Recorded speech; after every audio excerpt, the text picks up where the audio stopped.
What's up, everybody? This is the Bookies podcast. This is our first live episode since episode 101. So let's see.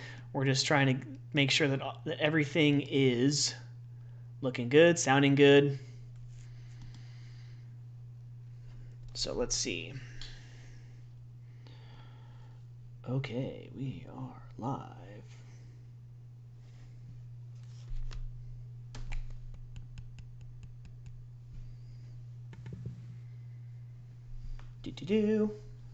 How you guys doing tonight? Good, brother. You know, Just hanging. just getting everything situated. Our first official episode after 100. So make sure we get all the kinks out. Make sure everything is good. Sounding good. Most importantly, making sure the comic book fans can hear us perfectly clear. We don't gotta have any of that buzz or the reverb and everything that we had. So hopefully everyone can hear us. Mark, let him hear your voice. I think the reverb is going to be completely different this week. We're obviously not in the studio, but we're all getting independently recorded via your computer and Skype and OBS. So I think it's going to be good to go on the reverb. Yeah. So I'm getting. And we're showing live on YouTube, correct, Mike? Yeah. Yeah, we have one viewer so far. I think that's Danielle. Nice. So let's see here. We're up and running. Does everyone go through these shenanigans when they're trying to go I know, right? live? I know. Mike is recording the call. Mike is using a device. I'm sure if we were to go on like all these new podcasters, like their first 1 or 2 live episodes, it'd probably be like the same thing. They'd probably the way that we sound, they'd be doing the same thing. Sean, talk again. Hello. Sean, talk again. Hello. Yeah. So Sean and Mark, your guys are like massively reverbing. Do you hear that? You know, I jinxed it. I jinxed it. Big time. So I know. Let's see.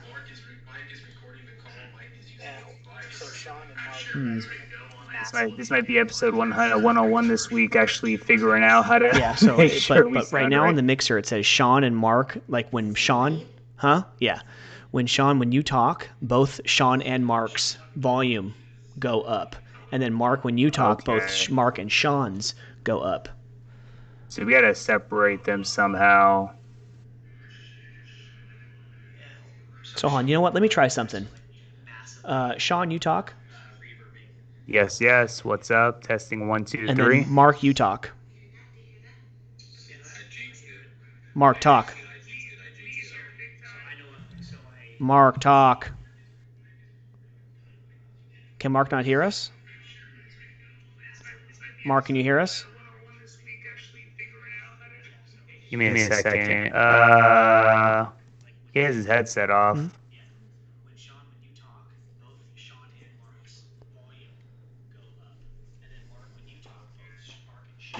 Oh. So we gotta separate them somehow. Mark, can you talk real quick? It's an OBS Streamlabs issue, Okay, hold bro. on. Because if that... So Sean's better. Because if you guys are coming in... Yeah, just give me a second, because I think what happens, I muted Sean's Skype, but Sean, when you talked, Mark's thing still went this way, so I think we're just getting one source now. I think we're okay. Well, it's the same thing that's happening when we hooked up here, right? Remember how I was closer to my mic, but Sean was spiking louder?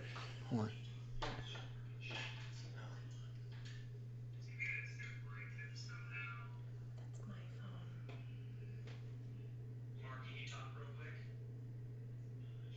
We need a fucking mixer, man. It's fine now? Does that sound better? Mark's better. Okay, I think we're better. I think we're good. Let me hear Sean one more time. Sean, one more time. Yo, testing 1, 2, 3. Comic Bookies podcast, episode 101. And then Mark, one more time.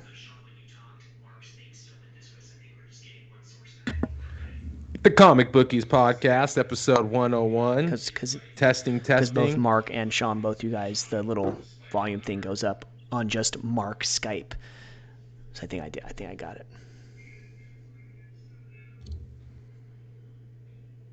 What's up, fans? Thank you so much for tuning in. We are just getting the sound and everything. Oh, Mark. So does Mark sound good now? Mark is good. I need to hear Sean. Okay, I think we're good. One second. Okay, good. Okay, so we're good. I just sound For money. No, we're good. What did you do? You only got us running through Skype. No, or I what? muted one of the Skype things because remember I was like, "What the hell?" Like when Sean talks, both Mark and Sean's thing goes up, the volume thing, and then when you talk, Sean's thing goes up as well. So it was two different volume things. So I just muted it. So fans, I think we're good to go. Whose Skype is running right now? It says Mark Skype, but Sean talk. Yo. Yeah. Mark's Skype thing still goes up. What about your Skype? Your Skype don't show? My Skype is down here on a separate track thing. And Danielle says I already sounded okay. So, all right, I think we're good to go. So, episode 101, let's do it. Yes, dad. What is up, Comic Bookie fans? This is the Comic Bookies podcast.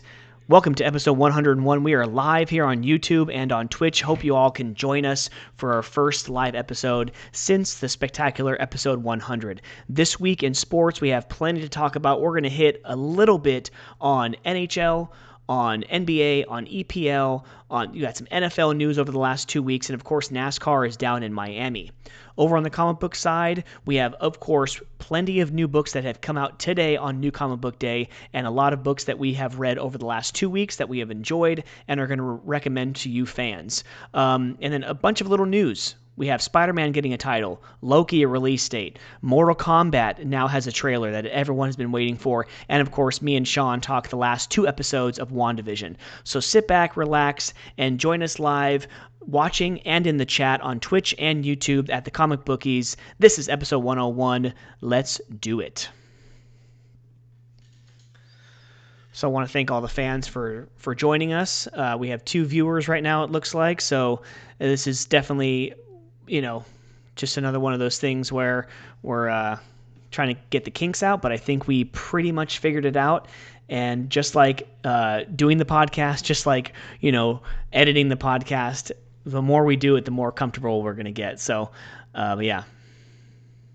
That's like the fun part about it too, is this is the new normal. By the way, comic bookie fans, what is up, guys? Episode 101. Get ready for a fun one with us. But like I was saying, this is kind of the new normal. We're used to let's record it, give it to Mike, who'll do the editing. It'll sound nice and crisp. Then we'll give it to the world. But now everything is live. So to me personally, I like it that way. It's fun. We kind of just go with the flow. We build off of each other. 100 was a, really, really good time. So, let's just keep it going, guys. Definitely look forward to tonight's episode. Yeah. All right. Let's get back live, ladies and gentlemen. 3, 2, and 1. And we are back, ladies and gentlemen. Thank you so much for tuning into the show. Episode 101 is here. We are brought to you, as always, by the Comic Bookies Pod. Sorry. It's okay. Welcome back, ladies and gentlemen, to the Comic Bookies Podcast. Thank you so much for tuning in. Like always, we are brought to you by Treasure Island Comics in Fremont, California. Go check out Alex. It's New Comic Book Day, so he's got everything you need in the comic book world. Guys, it's felt like a lot more than just 10 days, but dude, we are live on Twitch, on YouTube. Hopefully we can get more than 2 viewers right now, but everyone come join in, chat with us, and we're gonna go ahead and live, react with you. But how's it been going, guys? Bro, it's felt like a super long 10 days. We're on like such a high from episode 100. And, man, it feels almost like it was like 3 weeks ago, a month ago or something like that. But no, here we are, episode 101. Comic Bookie fans, what is up, guys? Excited, man. I love these live episodes. I love the interaction with the fans. Again, 100 was such a good time. Thank you again to everyone that did get to chime in with us and get live. and the fans that later got to go and watch the episodes. We do have them on our YouTube page, and another avenue today, we're on Twitch. So, man, it's going to be a good time tonight, guys. Yes, sir. What's up, Mark? What's hanging? What's up, brothers? That's crazy. We are on Twitch as I'm checking right now. I do see that. Congratulations for all our technical team, aka Michael Biella, and I'm so surprised that it's actually all coming to fruition. As I was in doubt with the certain computers and certain, computers not being able to push the live stream or whatnot, especially to two different servers. But here we are. Technology has got us going, and we are here. 101. It has taken a while. I feel like it's been a minute since I've had a Comic Bookies podcast downloaded on my phone, but I'm excited to be with you guys, brothers. It's been such a crazy month, if you will. It's been crazy trying to figure this all out, get 100 set up, get 101 set up, and let's get more viewers on. Let's get more fans engaged, and hopefully people are discovering us on Twitch and on YouTube. If they can search for entertainment, whatever, we need a hashtag, I guess. But let's just have some fun tonight, guys. Mark, how is it? It's so crazy how these things can happen. We're like, just like a small technical little difficulty where it's like, really? All I had to do was like mute this one mic and then we would have sounded so much better. Like, it's crazy how that kind of stuff works out, man. Or in the beginning with the NDI source on Skype when I couldn't see you normally. Oh my gosh, I know. Yeah, I think practice brings perfection, right? And the more and more we try to go live, the more and more we learn from each other and research. I think we're going to be good to go, but it's pretty crazy 2 years in. And I guess you can say that we're finally getting down to doing things that we were dreaming about a year ago, right? Mm-hmm. The pandemic hit, kind of derailed us, obviously, from promoting. Like I mentioned a couple of weeks back, I still got a trunk with about 500 flyers, 250 flyers that I was passing out pre-pandemic, and they were moving off some shelves and certain dispensaries, if you will, around the area. Shout out dispensaries and for kicking back and listening to the TCB vibes. But I'm excited, man. I'm excited for what 2021 is going to bring. We saw, a lot of shakeup today, actually, in the markets, as well as we all thought that our portfolios were going to dip, but they survive another day. Yep. And 2021 can live on. So let's just movie theaters are opening back up in the Bay Area. Yeah. We saw Madison Square Garden had fans at the Knicks and Warriors game yesterday. So I'm excited. They revealed that there was going to be an event sometime in March at California Adventure. So now we actually have that news. Apparently, California Adventure is going to be completely open for that event, but except the rides. So shopping and dining is going to be fully open throughout the whole park, but you just can't ride rides. And that's an amazing step to where we were in March almost a year ago. So things like that, it's looking on the up and up, and we're actually surprised. Isn't that pretty crazy how we're like surprised, like, really, California Adventure? Because it's been almost a year since this thing hit, and some people more on the East Coast and the South, they've been more on the normal side for months now. I mean, shoot, they opened back up Disney World in July of last year. So I know it's not all about Disneyland, but that's kind of like that's like the gauge that I use. Who you fooling, bro? Of course it's about Disneyland, man. I missed it too. It's funny too because Marissa, she actually mentioned to me, I think yesterday, they actually opened one of the major hotels in the Disneyland area. So they're kind of hinting like hopefully sooner than later. I mean, New York, New Jersey, letting all these fans back into the games. Like you said, Disney World has been open for how many months now? I mean, California, obviously, probably politically driven, but we're definitely behind the spectrum into where we should be with the whole opening of stadiums, obviously events, Disney parks. So we'll see if hopefully in the near future we can get these open, man. I miss them too. Yeah, for real. So let's get into the actual meat and potatoes, as we will, of the podcast. So over on the sports side, man, I want to do a few little quick hitters here. Throw something out there, guys. We got NHL has been going on. You had the 2 games in Tahoe where we had the fiasco with it being too hot. I mean, it's crazy how we've had some freezing temperatures in the Midwest and a lot of states around the United States, and yet out here in California / Nevada and South Lake Tahoe, it was too hot to have a game in the middle of the afternoon. They had to wait until like 9 p.m. Pacific Standard Time to resume the game. NBA, Warriors, we could talk Warriors, we could talk just the NBA in general, EPL, some shakeups in the top 4, top 6, and of course NFL. The NFL season has been over for 3 weeks now, and yet it's a 24/7, 365 sport with news and everything about the draft, the combine, the mini camps, the training camps, everything. It's so crazy. So what do you guys want to hit on first? I mean, our Warriors got another win tonight, so I think we might need to start with those guys, man. We're doing good, playing some damn good basketball. Mm-hmm. Hey, good win, guys. Were they in New York or were they in or San Francisco? They were in New York yesterday, right. And today they played in Indiana. So, I mean, 2 playoff teams in the East Coast. Warriors came up victorious. They head home Friday where they play Charlotte, and then they play the Lakers on Sunday. So, definitely got some good tests. They're winning some good games before the All-Star break. Nice. Yeah. Yeah, the Warriors actually get 2 on the road after losing their first 2. And they're kind of coming back home. Hopefully they can get 3 in a row. Curry, 24 points, 7 for 21 on field goals. I think he was horrendous on 3 points, about 1 for 10. But, the Warriors, I think that they got the last seed right now for the playoffs. They got to really push towards the end of the season to try to, really leapfrog or try to get. I think they need a better seed, right? Because you don't really want to play that 1 seed, whoever it's going to be. Sean, you mentioned in pre-production, it's the Jazz with 6 losses right now. Kind of, Clarkson coming off the bench, like you mentioned, they're really balling right now. But at the end of the day, is it going to be fun for us fans to see Curry get back, in the playoffs? Yes, it is. After that, dismissal season that they had last season, just horrible with all the injuries, KD leaving and whatnot. But I think that you want to play the 2nd or the 3rd seed, probably not the 1st seed, if you will. But I'm just excited to see what's going to happen with the Warriors and just the parity kind of. We got Anthony Davis that went down right now. He's going to miss 2 to 3 weeks.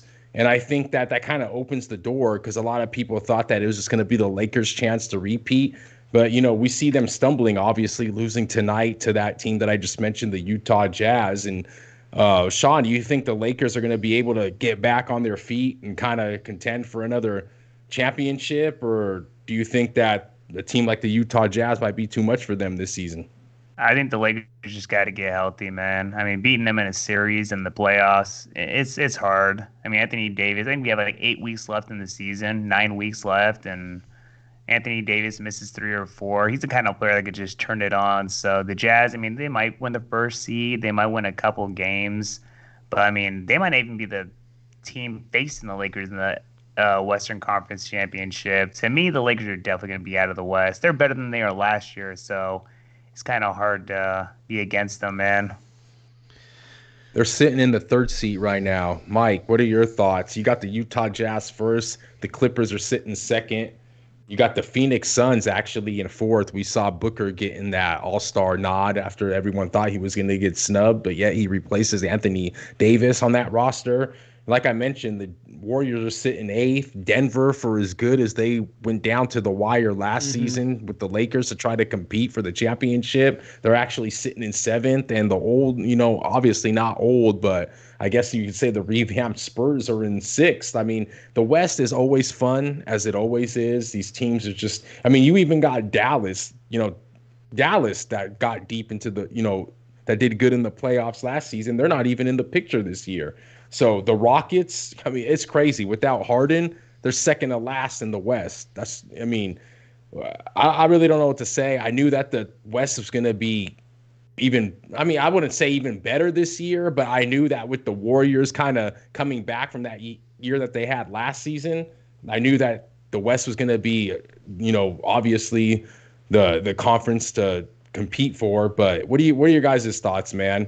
You guys think that it's a foregone conclusion with the Jazz, or do you think that the Clippers are going to be able to make a push to try to get that 1st seed?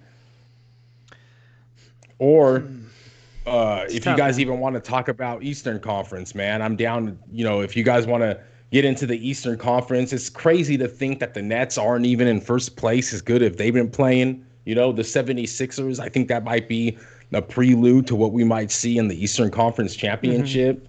The Bucks have been struggling. We saw the Pacers lose tonight to the Warriors, but the fun to me, obviously, is in the Western Yeah. Conference as it's been for years now, It's going to be right? interesting to see all this shakeup, kind of pan out and stick. Is it going to be those preseason, favorites, the 1, 2, and 3 seeds going to be in the Eastern Western Conference finals? And it's going to be like, oh, there was parity during the regular season. It was fun to see the Jazz in first place, but there they are again, the two LA teams at the end of it, or, so it's going to be interesting to see if it can stick. I hope it does because that's makes the NBA more interesting to me. Like Laker fans might disagree with me and say, "Oh no, I want Lakers to win every year." Obviously, you want your team to win every year. So did the Patriots, and they won, 6 times in like 9 tries. So I mean, but I hope that it stays where it's at. Obviously, the Warriors in the playoffs. Being a Warriors fan, but something like a shakeup, even if it's every year. Because we see like we talk about all the time. There's like you go into the season and there is legit like 4 teams that can realistically win the championship. And now that you have this parity and stuff, and I don't know if it had anything to do with COVID and everything's just kind of shaken up, but dude, I'm loving it right now. I'm loving the new teams in new positions, and I hope it stays. Let me get your take on something real quick too, Mike. I know the Warriors were in like the eighth seed right Hmm. now, and to me personally, I actually don't mind it because right now we can't really take nights off. Curry has to play like every game. We can't be, oh, let me just rest him on the back to backs. You do want him to rest at some point, maybe for down the road when it really, really matters. But then again, like in your opinion, do you actually think it might be a blessing in disguise? Like kind of come and have that hunger like the whole season. Like, hey, we're like an eight seed team. We aren't this first, second, third seed team like we used to Well, yeah, be. you would think that some teams would thrive, and some teams that would need the rest. Some teams who are more injured and they need like the older heads like LeBron, like he needs a little bit of rest so that way he Of can just course, play just balls to the wall for 16 wins during the playoffs. You know what I'm saying? Like Breeze. Remember when Breeze missed what 5 or 6 games last season, and they won every single game with Teddy Bridgewater? I think he was a little fresh for the playoffs. They didn't do anything, but that's what I'm saying. Like some players and the teams would mindset, thrive yeah. off the rest, but then some players and teams are like, no, like we're young, like we're fresh, like let's go. So, they're bound to win more games when they have less rest. So it might be what, the Giants suffered in 2010, 12, and 14, where you see Buster Posey when they win, it's just like, bro, I'm tired. Like I play 162 games in 180 days and then a full playoffs, and we do this every other year for 5 years. Bro, I can't take it anymore. You might have that, but I think when they hoist a trophy, it might be worth it. Hoist it, the couple beers. Yeah, you forget about all the pain. Don't worry Yeah. about it. Yeah. Just take an ice bath. You're fine. You know? Mark, so what about the NHL? Did you watch the Tahoe game? I tuned in. Yeah. You guys got my thoughts on it. I thought that where they did it, I tried to be lakeside. I thought it was somewhat nice scenery, but I don't know. I didn't get that feeling of that. It was I don't know. Maybe it was because it was lacking some fans, and was it just me, or did the rink seem just really, really small for some Yeah. reason? It just did not seem like a regulation hockey rink to me. I don't know if it was just because there wasn't some big grandstands Yeah, around it true. or Yeah, because whatnot, it wasn't. but It was like the perfect I year to just not have fans, because it was just on the 18th green of some golf course. Like Yeah, it it wasn't was. at a huge stadium and then with no fans, because that would have really sucked. At least you had no fans, but at least you had some scenery this time. So I don't know. It was kind of weird. I don't know. I like the idea of having it just in general. It's something different. I know they had it, I don't know where it was, a handful of years ago where they had the same thing happen where it was a little too hot and the ice was starting to melt. So they had to postpone the game until a later time in the evening. But overall, I mean, I think it's an awesome thing. I mean, it's different to think that you can go to an outdoor hockey game. I mean, especially in South Lake Tahoe. I mean, you got the scenery, the lake, the mountains with all the snow. It kind of fit the mood. So to me personally, I mean, I wish it was our Sharks. I mean, that would have been a good time. Yeah, yeah, that's true.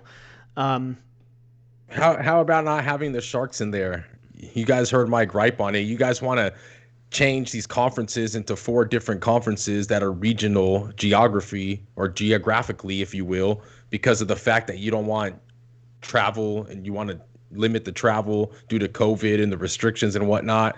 But then you're going to have all these East Coast teams. You're going to have these East Coast teams flying all the way to Tahoe when you had obviously the closest damn team to Tahoe in San Jose Sharks that they don't even play. Now, don't get me wrong. I'm not going to sit here and say that the San Jose Sharks this season are should be in a primetime spot like that, the way they've performed. But at the end of the day, man, I just don't sit here and lie to us, Gary Bettman, and tell us that it's about protocol when when it's about money. Yeah, he should be suspended like Chip Ganassi is. But I mean, but you're right though. You're right though. I mean, you look at the teams in the area. So they picked the best 2 teams, the Golden Knights, which are just up the freeway, and then the Colorado Avalanche were like, it's a small flight, from Denver to Tahoe. It's fine. Sharks, Kings, and Ducks. I'm not too sure how the Kings and Ducks are doing, but the Sharks are like a bottom 5 in the conference team. They're not doing well. So they figure, okay, we need 2 games. Like, okay, we're gonna risk this. We're gonna risk some blowback from the media. And screw it. We're gonna get one of the best selling tickets in hockey right now, the Flyers and the Bruins. Come on now. That's going to get so many viewers. We're going to lose millions of dollars and millions of viewers if we show the Sharks and Ducks. Like, what the hell? No thanks. Next year, if they had it in Tahoe, they could put the new team, the Kraken, the Seattle Kraken, which you have to do that. You have to put them in one of the games. Because according to Mark, the Kraken are going to be in the Stanley Cup Finals next year, just like the VGK was in their first year. But yeah, no, I mean, it was kind of weird, but I completely agree with you, Mark. If don't be a hypocrite like that. If you're going to stick to your guns with like everything else, we know why you did it. So go, I don't know. We know why we did it. It was a good platforming ultimately to have the best teams in it. I mean, like you guys said, just be upfront. Hey, this is a kind of an event that everyone's going to be watching, outdoor hockey for the hockey fans. If you want to have the best teams out there, have the best teams out there, but just don't have this. We're going to be geographically motivated into our decisions. But for this event, we're going to kind of step out of the box and get the best teams. But hey, you know what? I think overall it is a good event. If they guys were just a little bit more honest, it would have been better. Sharks, please get better because those are events that you guys should be in. I mean, we miss you guys right now. We're just playing like crap. Yep. Unfortunately, didn't play tonight. Hurdle with the COVID protocol, right. So hopefully he gets better soon. That's right. So over across the pond to England for the EPL, got a little bit of we had a couple games. Mark, you're kind of low on your Liverpool Reds. I mean, Manchester United had kind of been up and down the few weeks. I mean, they had a tie, they had a loss, I believe, but then they had like 2 or 3 wins, and yet they still, them and Leicester, I think, sit 10 points behind Manchester City. I think they've won 18 straight games in all competitions. So I don't know. Unless they slow down a lot, they have to lose or tie a bunch of games in a row, but I don't know if anyone's catching them. What do you guys think of the EPL season right now? The season's over. Yeah. I mean, Man City, they're one of those teams that once they get going, we were talking about them like a month ago that they were like 6 points back with like 2 games in hand. And I mean, Man United, unfortunately, have kind of just been up and down collectively for like the past 5 seasons, even though they were in first place for like a week or 2 this year. Days. Liverpool, a couple of days. I guess I was giving them some credit. But Liverpool, another team that, I mean, they're full of so much talent, but with just all those injuries and just some of the unfortunate things that have happened throughout the year, some players getting COVID, obviously Klopp losing his mother. Actually, today, Allison, the goalkeeper, his father died. So just another wrench into the season of, you don't know how much time he may miss going to be back with the family. Is it going to be the same thing, though? His father drowned in the... Because Klopp wasn't able to... His father drowned... Go ahead, Mark. His father drowned in a lake. In the lake in supposedly. Brazil. So, I mean, he's already had a bunch of howlers lately this season. Obviously, Alisson Becker has not been up to par with what he has been in the past. And, man, with his father dying over the weekend or whatnot, I think it's just going to it's going to add to Liverpool's struggles at that. I mean, obviously, Liverpool, they only have one thing to look at now, and that's the Champions League. And I don't even know how good they can contend in that, honestly. But it's a tough thing, too, because you see a lot of the players, like even on the team, have kind of like, hey, we're not going to win the champions, or sorry, the EPL title this year. Like Sadio Mane came out and said it. I think Gomez came out and said it. So it's kind of like they should just focus on the Champions League at this point. You still want to come out with some silverware by the end of the season. So we'll see what happens. Is it going to be like Klopp's mom though? Like I don't think he was able to travel for the funeral. Is the goalkeeper going to be able to? Like it's kind of that sucks that he wasn't able to even see his mom buried. Dude. I have no idea how they're going to, because I know they have a whole bunch of protocols with the travel you can do. They are still technically in season. So, I mean, going to Brazil, that whole situation, I mean, if he goes, he'll probably be gone for at least 2 weeks between going to the actual, funeral, probably some protocol in between. But I don't know. It's a tough situation right now for sure. I don't know. But, I mean, the season, Mark, do you agree with Sean? Like, is this season over? Yeah, I think that it's a tale of two seasons, really. You have the 2020 season where it seemed like Manchester City just caught COVID the whole first half. And now you switch over to 2021. And really, ever since Biden took over, the numbers have gone down and Manchester City's numbers have gone up. I mean, it's crazy, man. I mean, if you're a Manchester City fan out there, you got to kind of tip the hat to their resurgence, really, this season. At the end of the day, Sergio Aguero, what happened to him? He's been hurt. I don't even think he's been playing at all, right? And if all season, or maybe he played in the beginning of the season, if I'm not mistaken. Yeah. But, man, pretty much you can say arguably their best player, scorer, if you will, hasn't been playing. And these guys are just balling. Sterling, guy's fast as hell. You got Jesus stepping up today in the Champions League. I believe they won that 2-0. 2-0. Mm-hmm. So they're still the favorites right now. I see that. I think for the Champions League, Manchester City is the favorites. Bayern and I think Dortmund and Liverpool are up there as well. Did you see the goals against also for Man City in the Premier League? They've only given up 15 goals in 25 games. That's the critical thing to me. They're giving up literally less than 1 goal a game. So, I mean, at that point, your goal differential's plus 35. No other team is above 21. Yeah. So what's more surprising to you guys? Teams like Liverpool and Tottenham and Arsenal struggling, or that West Ham United is in 4th place, 2 points ahead of Chelsea? What's more surprising to you guys? Well, I mean, at the end of the day, the Hammers are the Hammers, right? You can't really ever count them out. They are one of those London teams. They do consistently stay, or they consistently do stay promoted in this top league and not really, get relegated. But if you 4th place. I've been watching this. I've been watching this league for Jesse like 5 Lingard, years. Baby, don't matter. They got Jesse Lingard. There you go. 4 goals in 3 games, man. He's dancing over there, playing some good football, but. No, it's funny you said that too, Mike, because even looking at the standings, there's always that one team, the Leicester City, how they were good. Wolves last year, they were like a top 6 team. West Ham this year. So there's always like 1 or 2 teams like, how the hell are they kind of doing as good as they're doing? But, I mean, Chelsea too, I mean, with all the players they buy to be in 5th place right now, I mean, they're only, 2 points out of 4th, but look at some of these teams like, Arsenal 11, Tottenham in 9th. Wolves now in 12th. Like, there's some good quality names, and they're really not where you would expect them to be. Yeah, I see West Ham dropping out, and I see obviously Man City winning it, and then one of Manchester United, Leicester City, Chelsea, and Liverpool being left out of the top 4. 2 through 4 is going to be 3 of those teams. That's my prediction for the rest of the season going forward. I don't think Everton's going to make a jump. Aston Villa, I mean, even Arsenal's down there at 20-something points out. Tottenham, no.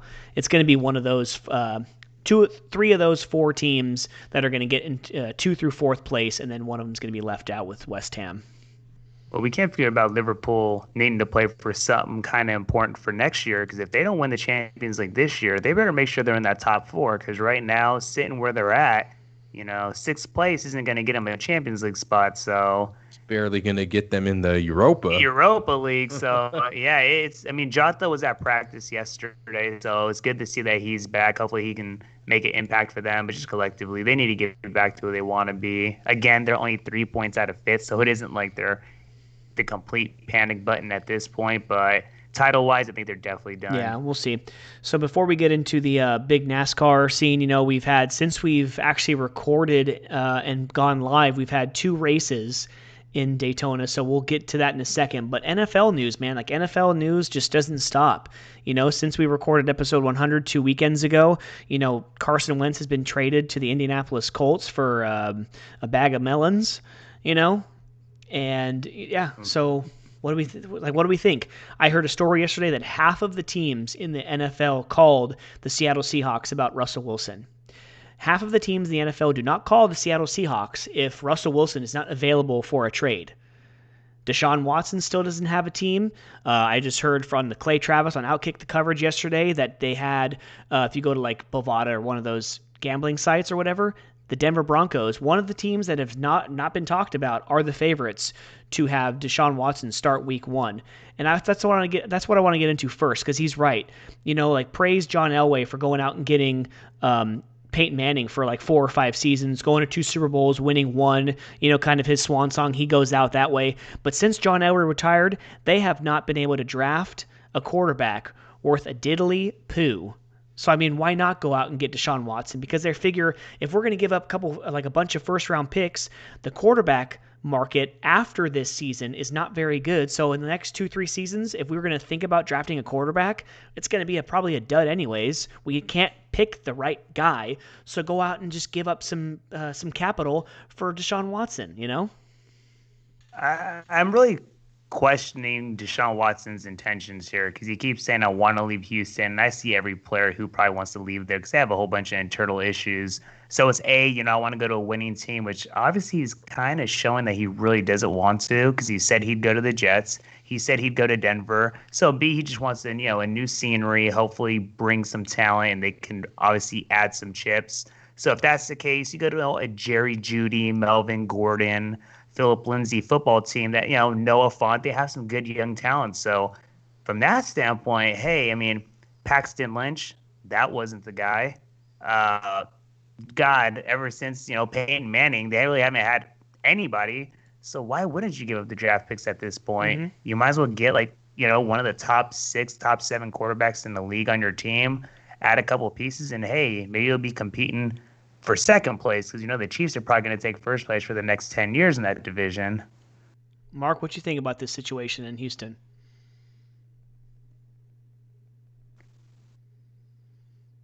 You mentioned the Chiefs, Sean. Actually, I beg to differ with you, man. I think that the Chiefs, and we'll get back to Houston in a second. Do I think that this is going to end up on Denver? That's still to be seen. I do think that they will prosper very good if they do make a trade or whatnot for him. I just think that the NFL is just getting a little bit crazy. You see Mahomes. Let me ask you guys this question. You guys think that Mahomes is going to get back to the Super Bowl 3 years in a row? 3 years in a row. When was the last time a team made it to the Super Bowl 3 years in a row? Don't get me wrong. I know Mahomes is good. I know Kansas City is good.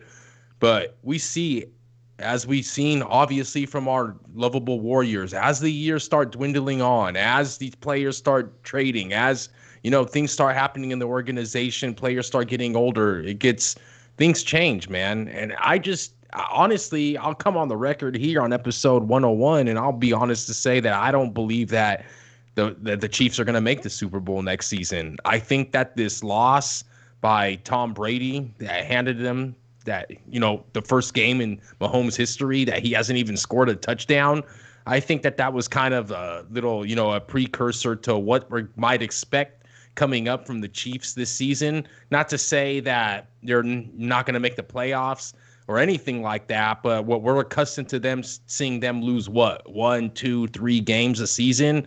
And I'll be quite honest with you guys. I wouldn't be surprised if they lose like 3 to 5 next season, kind of end up, in that, or I don't even know how many games they're going to play. They're talking about a 17-game season.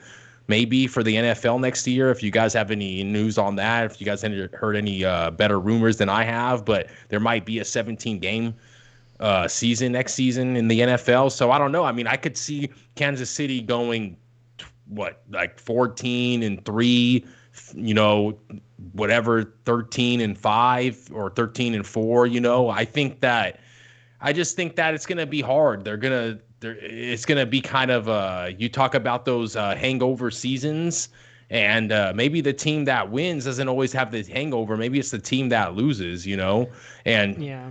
Go ahead, Mike. No, I was just going to say, I'll have to see, because you would think that winning the Super Bowl, Kansas City Chiefs, when they won it 2 years ago, they'd have the hangover season, and yet they just lost one game to the Las Vegas Raiders. So I mean, I kind of agree with you, but then I kind of don't. I'd have to it's like a show me. So Seattle it's a show me season.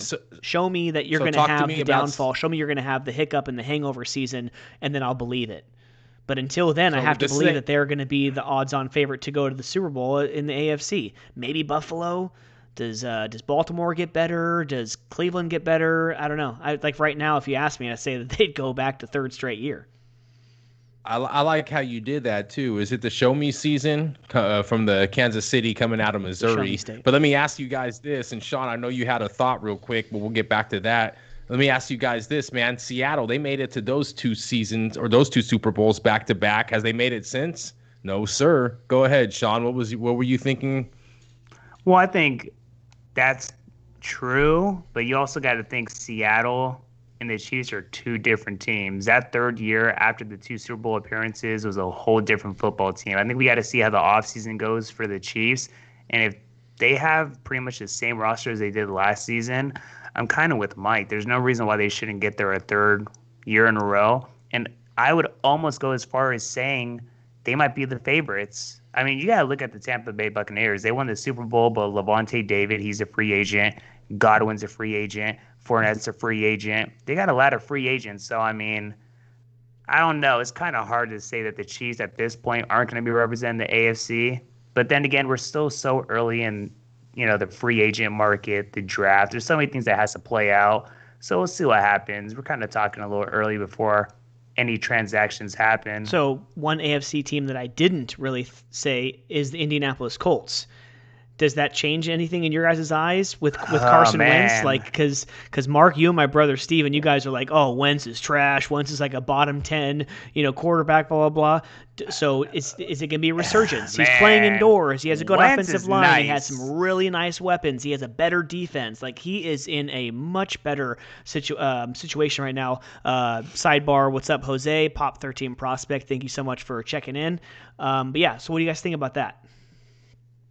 I love that trade for Wentz. It's funny because Wentz, their offense completely changed. No fullback offense in Philly. He was getting sacked left and right. Yes, he made some stupid decisions too. I'm not going to just completely say it was that offensive line's fault. But we also seen a damn good Carson Wentz that helped them get to the Super Bowl. Yes, Nick Foles did win the Super Bowl. But to go to the team that he went to, he has a nice, shiny toy in the backfield in Jonathan Taylor.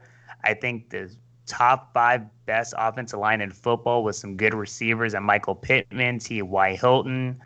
In that defense, bro, they're stacked. So, I mean, if there is ever a career resurgence and going to the perfect team, it's this combination right here.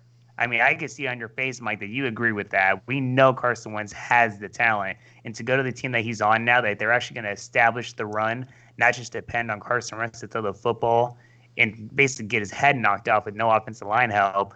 I think Carson, man, he's in a good spot right here to thrive. I mean, the year that they won the Super Bowl against the Patriots, he was having that Derek Carr type season where, halfway through the year, you're like, yes, hands down MVP this season. Easily. Then he gets hurt, and Nick Foles comes in and wins them playoff games and wins them the Super Bowl. Same thing happened with Derek Carr in 2016 when he broke his leg. So he has the potential. It's not like the last 2 seasons are what people need to see going forward with Carson Wentz. Mark, what do you think about the trade? Do you think this is how do you think are they going to be the team now to go to the Super Bowl in the AFC, or is it Buffalo? How does that change? Negative. Do I think that they have a chance to go to the Super Bowl because the team that they're going to build around him? Yes, I do believe that. But you talk about potential. I mean, he has potential to what? Break a couple more bones. I mean, you guys know I'm very bearish when it comes to the Wentz stock. I just think that the one thing that I do believe in and that I do think is on his side is that I believe that he's getting. You guys can correct me if I'm wrong. I believe that he's getting paired up with his former offensive coordinator, Frank Wright. Yes. Or was he? Yes. That's right. Right. That's in Frank Philadelphia, Wright, right? like that season, he's paired back up with him. So I think that's honestly why the Colts made that move, because they knew that they obviously know that Frank Wright's the coach, but they think that they can kind of make them gel together. And I think, you know what? The more that I think about that combination, I think that he can strive. But honestly, guys, injuries are going to be the key, and health. Is he going to be able to stay healthy? Because if he's not, it doesn't matter. If you're not on the field, it really doesn't matter how much you're getting paid or who's around you or whatnot. But I know Sean's got a little bit to say on this. But at the end of the day, I mean, my opinion on it is, yeah, he's indoors. I don't think that matters. I think he's a good outdoor quarterback. And you know how I am about those statistics when it comes to handicapping quarterbacks at times. But I think that he'll do good indoors as well. He just got to stay healthy, man. You know what? You took the words right out of my mouth. With him, it's completely health. Because if you look at his statistics, there's no reason why he can't strive. In his rookie year, he had 16 touchdowns, 14 picks. Rookie, no one's worried about that. Second year, 33 touchdowns, 7 picks. After that, 21 touchdowns, 7 picks. After that, 27 touchdowns, 7 picks. Then last year, obviously the disaster season. But it's 7 picks only for 3 straight seasons when he was healthy, when he was balling, and he had over 20 touchdowns in all those years, and one of them with the 30-touchdown season. The guy can play football. And you said it best, Mark. If he is healthy, he has a little bit of protection. He has better offensive weapons on this team than he ever had in Philadelphia. So, I mean, hey, I'm hoping he can stay healthy and he can kind of shut the naysayers up a little bit. Because if you're going to get rid of me to start Jalen Hurts, who, I mean, he had a couple, good games, his speed. I don't know if I'm sold on that kid. But Carson Wentz, go out there and ball, boy. You got the team. Yeah. So we'll see, man. Hopefully we'll have some more news next week in the NFL, but let's round out the sports section by getting into some NASCAR. Mark, you have some strong words. Get into some NASCAR. Mark, I know you have some strong words for these first 2 races, the Daytona 500 and of course the Daytona Road Course. This Sunday we have a race in Miami, so our third of 3 races to start the season in Florida. Mark, I'm going to start with you. How'd you like those last 2 laps over in Daytona, man? Pretty crazy. It's unbelievable. Although I will say that I did not lose my ass when it came to the Daytona Road Course, because although there was a couple, wrecks that I was caught in and whatnot, but at the end of the day, Joey Logano, he finished second. I wish that the race would have been, 253 miles? I wish it was 252, and Joey would have been raising the trophy. But nonetheless, the 22 Shell Penzo Ford gave it all that he could. At the end of the day, Christopher Bell tipped the hat. The guy got his first win in the NASCAR Cup Series, and now Coach Joe Gibbs and the Toyota team is sitting there looking like, perfect. Like they called the right play at the end of the day, man. Come on, Christopher Bell, the dude comes over to JGR, and in this damn second race at the team, he wins a race. So you got Michael McDowell now. He won the Daytona 500. You got Christopher Bell. He won the Daytona Road Course. And now there's 14 spots left, man. I think this season is going to be nuts with all these extra road courses going on. And practice, that's one of my gripes, if you wanted to talk about it. Not just losing on the third turn at Daytona with the 2 guys that I had for the win and Team Penske leading. But at the end of the day, man, what's going to happen this season? We'll get into the race in Homestead in a little bit, but I want to ask you guys, what if there's more than 16 winners this season? I've heard that's a little bit of talk going on in NASCAR. I was going to ask you that. Like, has that ever happened before? It's never happened. Oh. And what's NASCAR going to do about it if it does happen? That's what I post to you guys. You guys have any thoughts, comments, concerns on? I mean, just like any other tiebreaker, like, you say, home record or head-to-head record. Yeah. Wouldn't you just say that after like if you have 18 different winners this year, wouldn't you just say that the top 16 teams points-wise would go in? It's the logical way. Because if you have like a guy who's in like, if you have a guy who gets in at 16 and the guy that's left out at 17, 18, but the guy who's in 17, 18 has more points than the guy, then why the hell do you keep track of points? I mean, well, I know why you keep track of points. Like you're talking about an Allmendinger that runs for Colleague in the road races and in the Cup Series, but not full time. If he was to win one of these road races, obviously he was doing good until. Actually, sorry, that was against Austin Cindric in the Xfinity race, but Allmendinger did also run in the Cup race. Shout out Allmendinger, boy from Los Gatos, California, about 30 minutes down the highway from me. But at the end of the day, if he was to get in, I could totally see what you're saying, Mike, because obviously he won a race, but he's not a full-time, he doesn't run full-time. Mm-hmm. Like, let's just say, like, if a Newman won a race, he runs full-time. We obviously haven't seen him winning much lately in his career, but if he was to win this year, he'd be in, and I think that he'd be more deserving so than an Allmendinger would with a one-off, and, I think that's how you would have to start dwindling it down into who would be the top 16.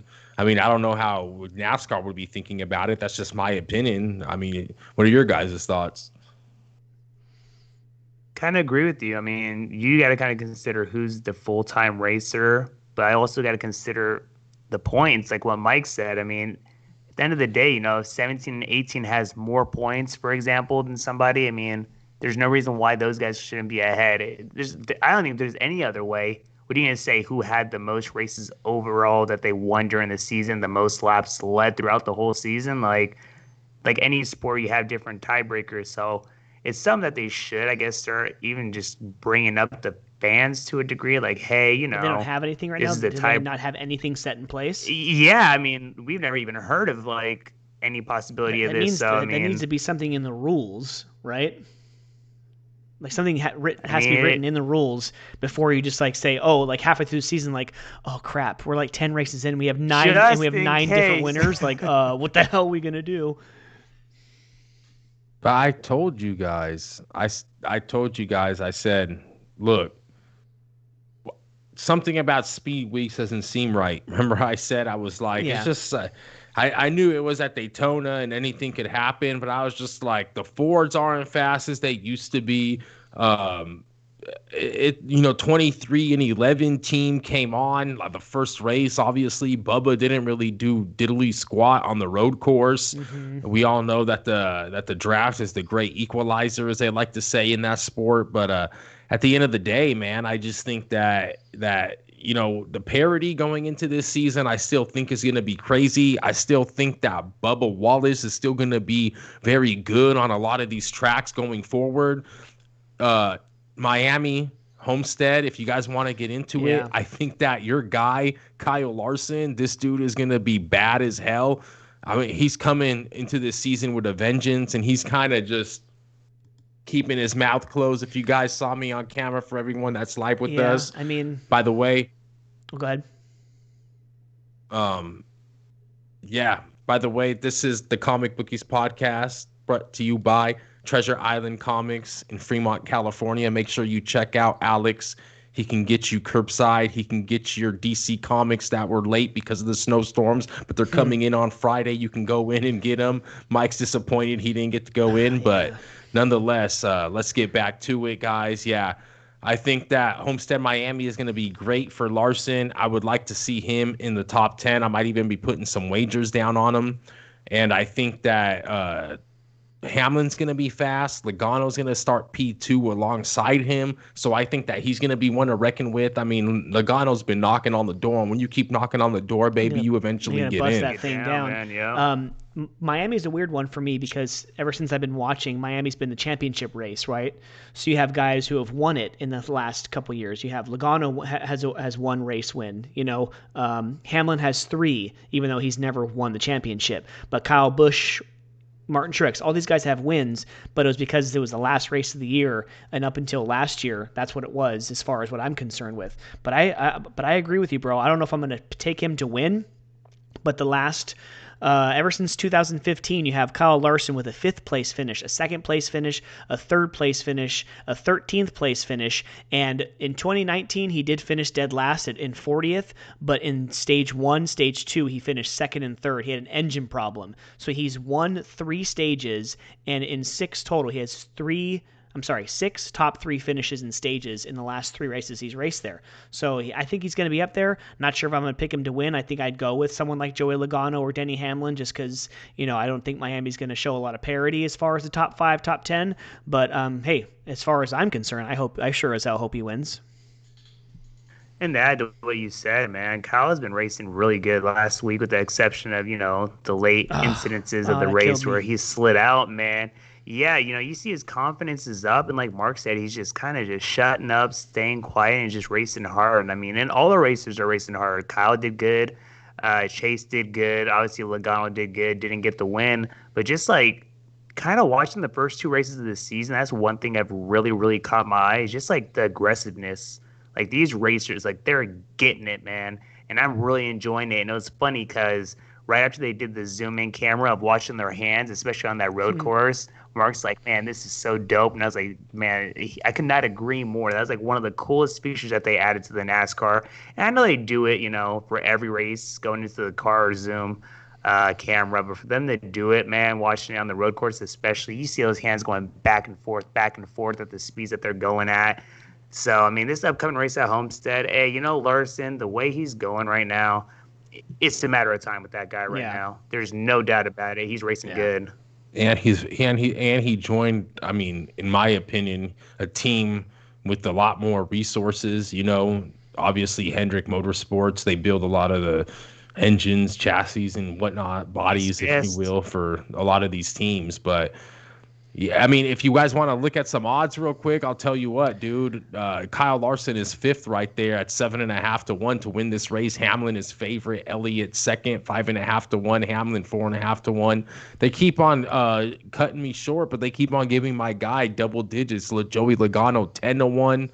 I'd be looking at him for some value. Blaney at 14 to 1, but I don't know, man. I really like Larson in this race. I really, really do. I think that he had a chance last week as well. He's hungry. You saw him kind of drive that baby down deep into that turn a little too hard, not knowing it, it's a heartbreaker, but I like Larson on this track. I'm definitely going to be looking for some head-to-head matchups with him, which are actually already up on our offshore book here, and some matchups are up, but I'm going to be looking at Larson this year as well, but this race for sure, and coming up at Bristol in a couple weeks on that dirt, baby. Yeah, I mean, and then you have Christopher Bell, who is now in a JGR car. He got an 8th place finish last year, so it's nothing really to go off as far as history is concerned. But, Austin Dillon, he has an average top 10 over the last couple races, and then you have, you got a bunch of drivers. Harvick, he's had 20 races there, and he has a 7.4 average finish. So, I mean, like Denny Hamlin, he averages a top 10. And Chase Elliott's only 5 races, but he averages a top 8. But all the numbers aside, I'm going to take either Denny Hamlin or Joey Logano to win this race. I hope Larson. I hope you're right, Mark, but I'm going to take either one of those 2 guys. Looking at it, you know what? Christopher Bell, this guy, to watch his car last week, he was literally going by people like they weren't even there. Like, this guy was racing hard. His car was just blowing by people. So you know what? Especially it's a beyond small sample size with just one race. But I'm either going to go Christopher Bell to go for the 2nd week in a row, or because he did do great last week with the exception of, catching a little bit of grass and getting a little too aggressive like always. I'm going to go with my boy Chase, because Chase, he is the golden child. Dude, that was according to Mark that right was a now, boss save when he went. Dude, I thought he was done. I thought he was going straight into that poster board thing. I was like, oh my god, how did you save that? He's racing. We're starting to see like he's just blossoming before our eyes and how talented he really is. So I'm gonna definitely go with Chase. The young guns right now, man. Chase and Christopher Bell. Nice. I'll probably go one of those guys. And that Christopher Bell pick, that's the kind of, I mean, I wouldn't say you're going on a limb because he did just win the last race, but at the end of the day, man, I wouldn't shy away from Christopher Bell. Maybe not this week, but I think that on the dirt, he's gonna give Larson some hell to be reckoned with when it comes to that Bristol race. That Race boy is can hard, that man. that that boy can swing him on the dirt. And at the end of the day, not just that, the guy's in the playoffs now, obviously, for winning the race. He's got Adam Stevens, which is Kyle Busch's old crew chief, right? The guy knows how to win. And the best part about it, they're already in the playoffs, so now they can just breathe, right? They don't have to worry about points racing. They don't have to worry about, trying to make the playoffs. They're in. Second race of the season, win and get in, baby. So now they can tweak, they can play around, they can do what they want to do. And now I think that they're going to be a tough team. They're going to be a tough team to mess around with. Joining that organization that obviously is good, week in and week out, good as hell. So I think that they're going to be a force to be reckoned with this young driver Bell. So be on the lookout for him. I like that call, Sean. There you have it. So there she blows. There There. is the NASCAR. Everyone enjoy the race this Sunday in Miami. But as we transition from sports into comic books, please, we are live right now on YouTube and Twitch. Please share the stream. Share with all your friends on Twitter, on Instagram, on Facebook. Follow us all on those social media platforms. Follow TI Comics. That's our sponsor. Go check him out. Go there on Friday and Saturday to pick up your books because they will be there by then. But we're going to take a quick break, a couple minutes, and we'll be right back. Thank you so much for tuning in to the Comic Bookies podcast.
What's up, everybody? Welcome back to the Comic Bookies podcast. Again, brought to you by Treasure Island Comics, Fremont, California. Guys, before we get into the comics, I want to give a shout out to Matt over at CrossFit Livermore. Go check them out. CrossFit Livermore. They're open and ready for business. But Matt has his live podcast with our other buddy Albert, Shooting the Fit. Go check out their podcast. But he shouted us out on his podcast last week, saying that he went to Treasure Island Comics to pick up some books for his dad for his birthday, and he told Alex that he came here from the Comic Bookies podcast. So, just kind of, giving it forward, and, so thanks to Matt and thanks to everyone over at CrossFit Livermore. So let's get into some comic books, guys. So the comic book side of the podcast, for those of you, thank you so much for tuning in on YouTube and Twitch. Please shoot us a question, shoot us anything you want. We're getting to the comic book side of the podcast. We want to hear what you have to say about the books that you've currently been reading, because we're sure as hell going to talk about it right now. Over on the DC side this week, today is February 24th, 2021. Bunch of Future State. This is the last, I think, official. I think there might be one more week of like one or two Future State books, technically, even though it's going to be March. But Dark Detective 4, Batman, Superman 2, and Suicide Squad 2, to name a few.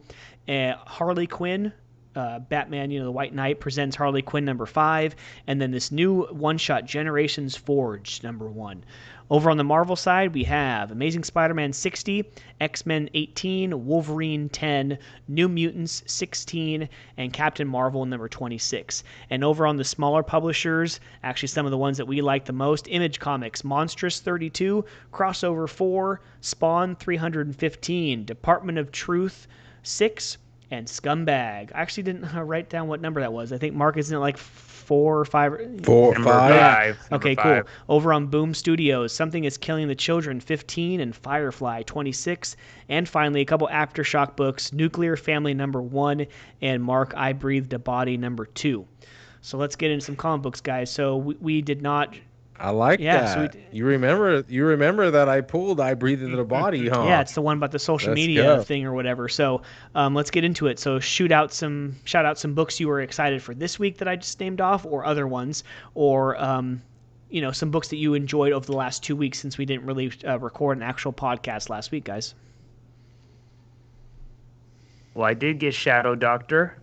I did actually read it, and you know what? I know it's something you said that you weren't gonna put on your pull list. I don't think I'm going to, but I actually really enjoyed it. Yeah, the first half was a lot better than like when he kind of came back, and like actually most of it was good for me except the last page. I was like, really, he's gonna like go and get help from the mob? All right, cool, I can see how this is playing out. But the whole thing where he never got a chance to do anything, like, I really like the will to win, the perseverance of this character.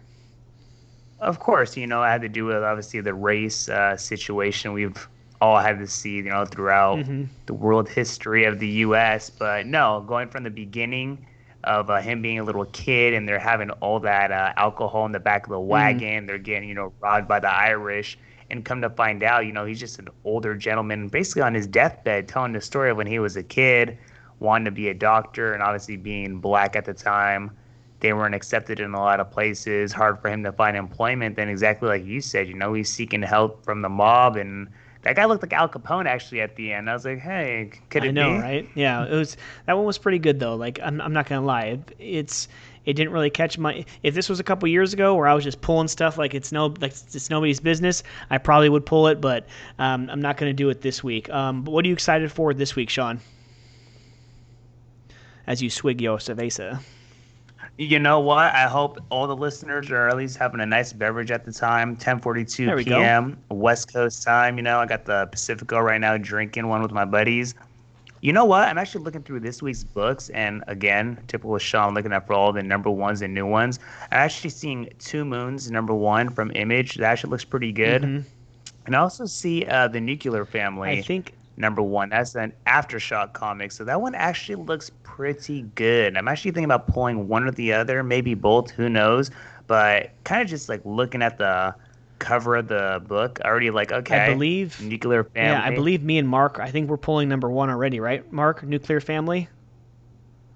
I'm not. Okay, I already have it on the pull, so I'm getting it on Friday when I go into TI. Yeah, you'll be there on Friday. I'm gonna go on Saturday, but he does have an extra one on Friday. Tell him to put it aside for me, because Definitely. just looking at it, I'm seeing that something happened nuclear wise. We got to survive some tough times. And even just seeing the plot of it has to do with the dad taking care of his family, and he's a former Korean war vet, Tim McLean. So no, I kind of like, it looks pretty cool. They'll wage war on Russia, unthinkable tactics. So it has to do with the whole history aspect, someone dropping a nuclear bomb in the Midwest. So I think it'll be a cool story to check out. I like Yeah. it. There's a couple books that I want to, give a shout out to that I enjoyed over the last couple weeks. I'm not going to get into these Batman Catwoman just yet. I'm going to save that for last because I think that was probably my favorite read of the week. But what do you guys think of the direction and how they kind of ended the second arc of not Department of Truth, I'm sorry, Undiscovered Country? How did you like that? How, Unity, how they were like kind of. We're going back a couple weeks then. Yeah, I huh? mean, that's. Oh, that is that a couple weeks? Yeah, It's about- Yeah, I think Yeah, it was it's 2 weeks about- ago. So yeah, it was the week that we didn't Right after record. So yeah, Ryan so I thought it was actually. I don't mean to like put you guys like, oh my god, I have to go back and open up the book because sometimes I have to do that. Like, oh wait a minute, he just shouted out something that was like 3 weeks ago. I'm gonna have to go back and flip through it again. But no, that happened. but I enjoyed it. I really enjoy how they ended it, and I'm a fan of pirates, I guess, like Pirates of the Caribbean, all that stuff. So it's gonna be cool to see how this next arc changes and everything, how they're gonna be, pirates and stuff. But it was pretty cool how they actually like went into the mind of, like how they were actually speaking to the children, and they were able to break through. Like that, I kind of like the You're right, visual. all white. I like the Yeah. visual of them like breaking free of her Well, for- holds. I kind of enjoyed that part.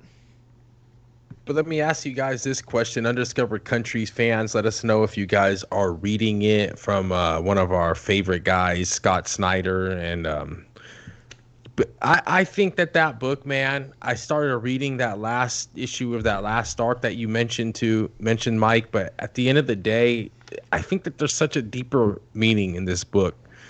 And I think that's what really attached me, because you said, oh, am I going to have to flip through it 3 weeks back? But no, I'm telling you, sometimes I feel like I am going to have to flip through it.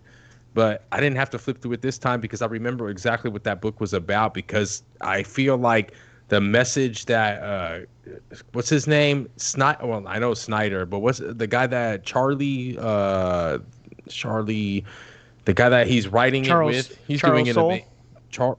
Soul, yeah. Yeah. He's doing a great job too, as is everybody else on that book.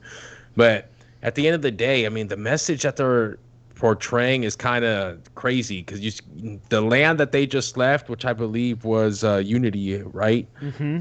So they just left Unity, and the whole the mother of Unity that's fighting with Destiny, and Destiny eventually had that the claw that was from the dope. crab, and just that was some dope art, Yeah. right? So just snatched up the neck and everything. So I think that what was Unity telling the clan, right, and the brother and the sister, oh well, this is the best land, I'm telling you, and you can travel the spiral, but when you end up at the end, you're gonna figure out that this is the best land. Yeah. And it's kind of like, I feel like the whole America thing, and how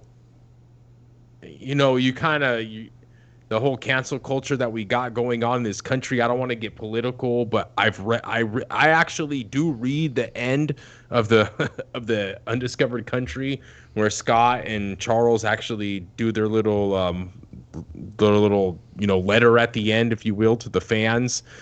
That's how I found out that we're not going to get this book for another couple months, because they're going to take a while off. So if Good. you're an Undiscovered Country fan, this is going to be the last arc that you're going to get for a couple months. But man, I just think that the message that they're showing and trying to it's a little bit deeper than I guess the average reader might kind of understand, because that's something that I'm feeling right now. Because I think that they're going to go into the other land, and now they're going to have to make a choice of thinking about Unity. And mark my words, they're going to be thinking about, should we have never left Unity? But then this guy's going to be saying, I think that it's all about going to be about picking sides, obviously, right? Yeah. But I really did enjoy it. There's some episodes. There's some issues that kind of fall off for me in a way, but I think that this little break that they take is going to be good, and I really am going to enjoy going forward how it's going to prevail. Joe in the chat asks, do y'all know anything about Pokemon cards? I mean, the current run right now, we know Pokemon cards because I think a lot of us collected them back in the day. But as far as I know, it's not new Pokemon, right? It's just like a new generation of the old Pokemon cards. So, and then you have McDonald's that have like toys that have certain Pokemon things.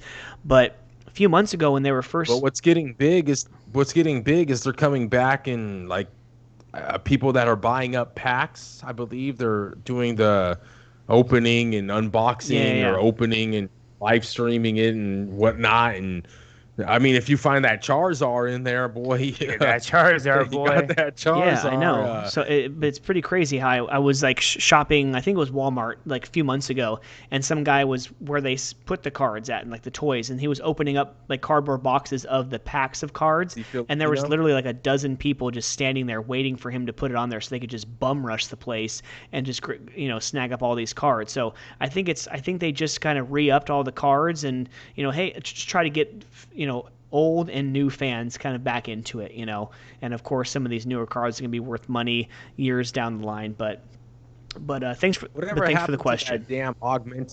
Whatever happened to that damn augmented reality damn game, Joe? Where you at? I know you used to play that, Joe.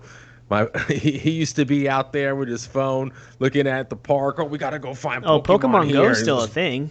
I don't think it's as pop. Come on, bro! That thing blew up. That thing blew up so damn bad that you had kids at parks. Like, dude, everyone looked like they were zombies, like with their phone. I know. That thing, dude. Whatever happened to that? How come we haven't had no other augmented reality? We need to have an augmented reality Tiger Woods driving game. I mean, oh man! There it is. Anyone behind the wheel. First burn of the night. Anyone behind the wheel besides Eldrick at this point. Come on. I can't believe we didn't bring him up in the sports. Come on, Eldrick, baby. What are you doing, man? So Joe said, I recently bought a few packs of Pokemon cards just out of nostalgia, and I came across these Evolutions packs. In one of them, I pulled a Mega Charizard. Bro. No way. What's the mega price tag on that, Joe? Damn, that's crazy. Remember, we are the bookies, the comic bookies, so we do like value of things. Damn, that's crazy. I know back in the day you what did he say it was? Give me the name on it. Mega Charizard out of an Evolution Pokemon pack. It says specifically Mega Charizard X, which is he spells it EX. So I don't know what that is, but anyways, I also wanted to talk. So Sean, how'd you like Thor? This last issue of Thor, it was a little better than the first couple, and it was like everyone good that we know lost. Like Thor, he's just at the bottom of Yggdrasil, and then you have everyone Jane, lost. Doctor Strange makes an appearance. So obviously they're going to go back into this Blake, So it's not the best, but it's not like one of the ones where I'm like, I'm gonna dump it. Like I would still read it, and it was actually more content for me to read. But it's gonna be interesting how they go forward with this, because it was like everyone lost. Yeah, I want to see the rebound for them, because like you said, everyone lost, and it hit a point where like you said, I'm going to keep reading it. It definitely wasn't the best. And there are even some points where it kind of dragged on just a little bit. But the next issue I think is really important. Again, I'm not going to drop it off, but they just need to get something to kind of like reboost me a little bit, get the, this self-revive pack going. Because right now, I feel like the last couple have dragged on to a degree just a little. But there is content in it. That's the thing. So I just think they need that that one issue to just get me going again, because like I said, I mean, it was good to see Doctor Strange. That was awesome. Good appearance. So I was like, okay, at least I got some included characters, so we'll see what happens. I was very pessimistic about the issue when I was just like nothing but like a Thor Throg. I was like, what the hell is this? Bro, the whole frog thing killed me, bro. In the beginning, I'm like, what was it, frog? What they call him? Throg. I was like, oh no, you didn't. You were still playing games. Yeah. Mark, do you have that Mega Charizard? I got that Mega Charizard. If it's at 2016, I see it here on eBay. You're going about $550. If it's not, I mean, these things are range. Don't get me twisted. I'm not a aficionado on these Charizard cards, but I can ring in my boy that is. But can bring him in. Just ring him in on Skype. Tell him to call on Skype. We'll bring him in. No, actually, my boy David that lives up in Reno, where a couple of miles away from that beautiful Lake Tahoe game was held at. He actually has like 2 brand new Pokemon, the packs that are still wrapped in the plastic and everything. And he showed them. He showed them to me. He said, "Should I unbox them?" I'm like, "What are you talking?" This is actually how I found out about how Pokemon. I mean, all these cards are coming back. It's not just Pokemon. I mean, we got all these Wayne Gretzky that's been hitting the market for crazy. Michael Jordan. I mean, these cards have just been on a tear lately. So, every market. It just seems that I don't know what's going on. Our boy Jerome Powell, we heard him earlier today. Just the printing machine for the Fed. He just been. I don't know, man. I don't know if what's pumping all this money into these markets, whether it's the card market, the Pokemon market, the gambling market on the Super Bowl. There's probably I don't know, man.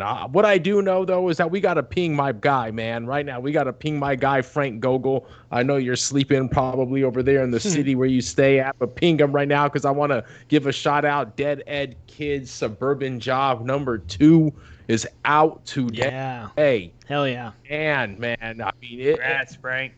Congrats, Frank. It's been such a long time coming since we actually was able to read the first one, right? Being the great podcast that we are, we get a little bit of perks that the normal public doesn't receive. And we get to get these things via PDF earlier from being so cool with these great writers and artists and whatnot. But nonetheless, man, Dead End Kids, Suburban Jobs #2 is coming at you, man. And I don't know if you guys really remember the story. I got it pulled up right here, so I'm kind of cheating. But at the end of the day, you have the kids, right, that were from different backgrounds, if you will. I believe one was like a Middle Eastern woman or girl, and the other one was like a Midwestern or Southern type of they were all Caucasian. I mean, they all knew each other. So because at the end of the issue, they were like they kind of had a falling out, and I think what brought them all together was they were directly affected by September 11th. Someone that they knew and loved had died, whether it was in the war or whether it was actually on September 11th.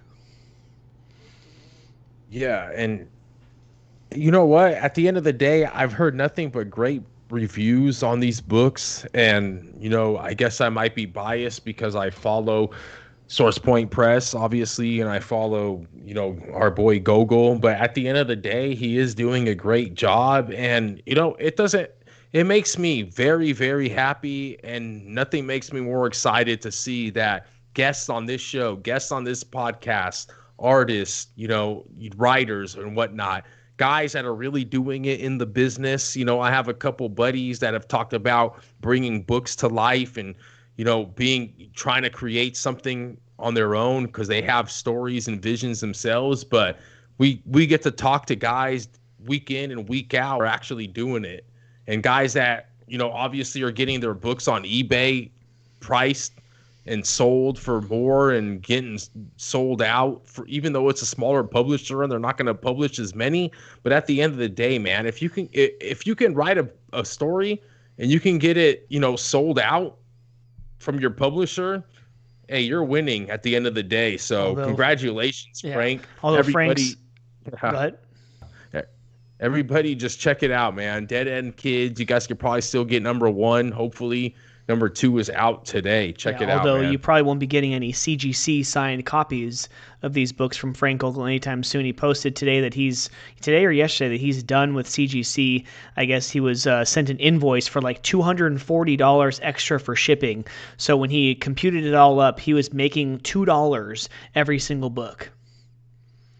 So it was like, I'm sorry, it's just like not worth it to me because CGC is just, they are screwing me right now. So sorry about that. I mean, I didn't pay much when I did it 3 years ago, but I'm hearing horror stories about CGC, and obviously with the difficulty in mail right now and sending packages over from the South and the East Coast. I can only imagine. But Mark, this is a good week for these small publishers. I'm loving it. Department of Truth comes out. Scumbag comes out. Dead End Kid Suburban Job. I love Black of Heart from SourcePoint Press as well. Something I'm loving this week. It's one of my, it's the weeks that I look forward to. And of course, previews. So we get to look at solicitations for like April, May or whatever. But, what do we get from AWA this week? I actually did not look. I mean, I don't think we talked too much about Casual Fling. Maybe we did, but that one was great. It was really good. I mean, it's another one of those dirty girl. Dirty girl. But it's one of those. It's one of those ones where you could definitely see it happening. Like in the real world. It's a little. This is what I love about AWA. I mean, Ronin's a little bit out there. That's another one we can talk about, but it just ended its arc. It's gonna probably come back like year 0. I don't know, Mike. Or are you gonna pull it? Year 0, like volume 2 or whatever. Issue number 4 is the only one from AWA out this week. Okay. So yeah, speaking of year 0, I did not pull the second story. I did not pull the second story of Resistance. I believe Mike did. Mike, let me know if you're going to pull the second. Yeah? For Resistance? Oh, yeah, it's on the pull, baby. Is it out yet? No, it's out like March or April. April, I think. And you're going to pull American Ronin, the second story, you think? That got a little too weird with the dreams and stuff and just... And the dreams, and it just got too repetitive. And exactly. 10-4. Yeah. So Casual Fling, that is one that I'm going to be pulling. Actually, I already called Alex. It's already on the list. It's a good story. I just, I like because she wasn't trying to do nothing too dramatic. Jason Starr, dude. Even though she did, right? That's Jason Starr, right? My wife ain't gonna be out that late no more. No, but come on, the dude came out and he was supposed to go back out to LA and he calls her back as she's on a family date with the kid and the dad and the husband, and he's over there calling her and I delayed my trip. I'm staying here for another week, and he's on the computer and he's got the mask and he's gonna just completely blackmail the shit out of her now. He is. This guy is some type of predator who, they got money, he scopes these people out, and I don't know if it's just for kicks or if he's trying to get some blackmail money and stuff. But yeah, this is not going to be a good situation for her and the rest of her family. What's it, a 4 or 5 issue story, Mark?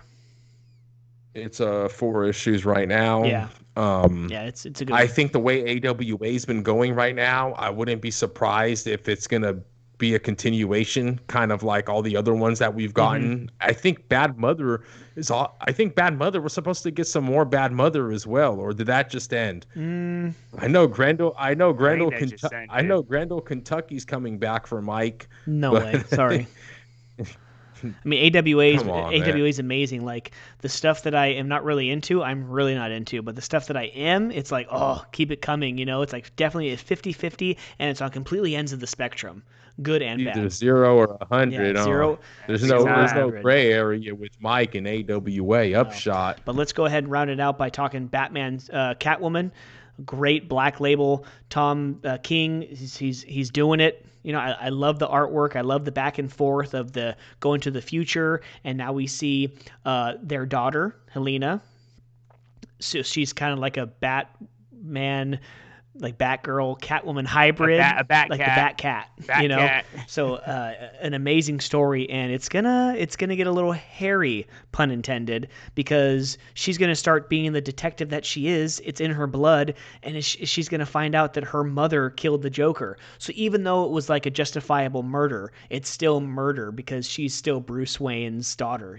So it's gonna be at good. At the dinner table talking about it, it was interesting. I was like, oh man, she's Catwoman. The original Catwoman has it's like that straight face, and you see how old she is, but the daughter's asking all these questions, mentioning all these things about the Joker's murder, and she goes, murder is murder, even if it's Joker, and Catwoman just has shit. But I like the end. She goes, oh really? Did you see any clues? Like, did you find any clues? Like, now what was she holding? Was that like one of her claws? I couldn't figure and see what Helena was holding when it flashed to where she was at the murder scene. Evidence on it. It kind of looked like, was it like Like one of her claws, maybe? I don't know. If it was one of her claws, then that's a dead giveaway, so it had to have been something else. I don't know. I was going to ask you also, because there was that one part where Helena is with the new detective. Because obviously it's not James Gordon. That's Who is Dick. that? That's Nightwing. That's Dick. Just want to confirm. That's Nightwing. Just want to confirm that's who it is. I know they were talking about the death of the former captain's. So, but that's really good. Black Label doing it. I wish Black. That was really good, man. But Black Label, I don't know why it's like. Is there a reason why it's Black Label? Do they like have any cussing or extra? Like, I wonder why it's Black Label. Like, why can't it just be a 12-issue maxi series? You know, like I don't know why it's Black Label. Like you would think that because it's Black Label, there'd be some cussing or there'd be some extra blood and like a Punisher Max, just guts hanging out all over the place and people getting their heads chopped off and shot off. But I don't know. So we'll see. Mark, anything else? Or can we move on? We got the Charizard. We got the Charizard. There's more news on the Charizard. Joe, you still there? I'm getting confirmation. It is the 2016, and it ranges anywhere between. I mean, obviously, if it's all bent up and beat up, you ain't gonna get diddly squat for it. But it's in the $300 to $500 range for this 2016 Charizard. So congratulations, Joseph. Well, you have yourself a winner here, Johnny. This is the Evolutions pack. So if you got a Charizard in the Evolutions pack, I'm only assuming, wouldn't it be like a 2020 or a 2021 version of Charizard? That's true. No, it's a 2016. Okay. So they have 2016 Charizard cards in a pack that he just bought. That's kind of weird to me. Well, he could have bought a used pack. I'm telling you, my buddy in Reno, he's holding packs that people just don't open. It's kind of like me with Jordans. I got Jordans that I've never worn, but because I can sell them brand new, right? It's weird because he said he recently bought a few packs. So, unless some guy had a few packs from 2016, I don't know, but I don't know enough about this to even. Well, that's the gamble. That's what they do. They'll be like, I got a pack from 2016, but there might not be that Charizard in there. So it's like you'll buy the whole pack for say $200, $250, $300, but you might hit big where you find one card and it pays for the whole pack, right? And then you just kind of slang off the other ones on the side. Yeah. You kind of make what, $500 to $1,000 off something you spent $200 to $300 on. But that's what I'm saying. That's what I'm saying though. He just bought the pack, and it's the Evolutions packs, which those are brand new packs. These packs of cards have been, I think, packaged in 2020 or 2021. So do you have a 2016 Charizard in a newly packed pack of cards? I don't think we asked Joe. I have to ask Joe. I don't think that he bought a pack of cards at a place just for nostalgia and like, oh hey, you know what? This is collecting dust. 5 years later, buy this. I don't know, but we'll ask him. So, but yeah, going from the comic book side, everyone please go get your comics. Support your local comic book shop. We love it, even though we couldn't get really our books today because of the travel and the weather across the country. Please. You wanted to smell them, didn't you? Previews week 2? Yeah, come on, bro. You're going to freaking you're going to make me go to work. Inch and a half. Dude, I went back. I stayed at work. I was like, and we're busy. So it's like I got Wednesday afternoon, I got all of Thursday, and I got half of Friday just to freaking just mull over and just, what am I going to read? So I had just finished my new books. I'm going to have to get into one of these TPBs. But anyways, let's get into some news. So Sean, you were telling us that, Spider-Man's got a title, Loki's got a release date, a couple of little pieces of news hitters for everyone. So why don't you let the fans know what's going on in the world of, looks like the MCU specifically.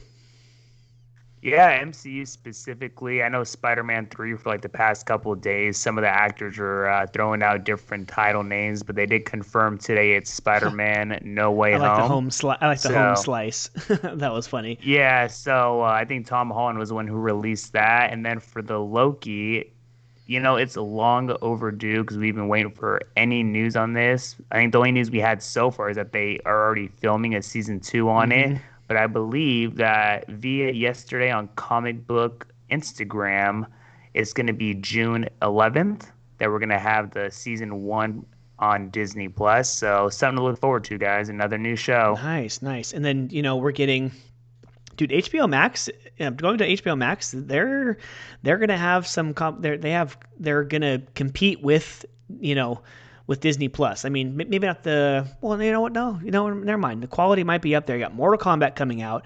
You got Godzilla versus King Kong. For all of you people who watched the cartoon as a kid, a new Tom and Jerry movie coming out. You got some good stuff coming out. Love it. And then of course Justice League is coming on HBO Max. What's that? March 18th or whatever. The Snyder Cut's March 18th, and then you have, of course, we'll get into a second, Sean. But you have Leto. What's that? Leto. The Leto.